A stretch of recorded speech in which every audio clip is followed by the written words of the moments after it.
નમસ્કાર મિત્રો, વિડીયોમાં તમારું સ્વાગત છે। જે હા મિત્રો, અત્યારે હાલના મોટા અને મહત્વના સમાચાર સામે આવી રહ્યા છે। તો મિત્રો, સમાચારમાં વાત કરીએ તો અમદાવાદની સિવિલ હોસ્પિટલમાં તબીબી જગતને ચોંકાવી દે તેવો એક દુર્લભ અને પડકારજનક બનાવ સામે આવે છે। માત્ર 1.5 વર્ષનો માસૂમ બાળક વંશ રમતા રમતા હલ્ક નામનું આખું પ્લાસ્ટિકનું રમકડું ગળી ગયો હતો।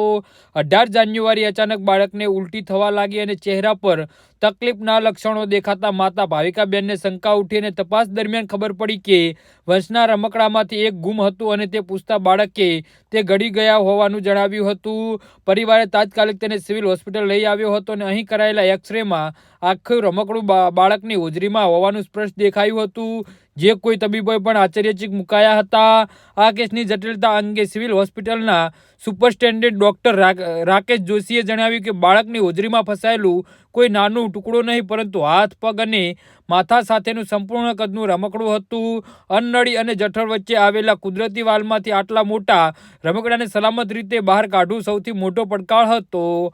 જે હા મિત્રો, તો આના વિશે તમારું શું કહેવું છે તો નીચે મારી કમેન્ટ બોક્સમાં જરૂરથી જણાવજો અને મારી યુટ્યુબ ચેનલને સબસ્ક્રાઈબ કરવાની ભૂલતા નહીં। ધન્યવાદ।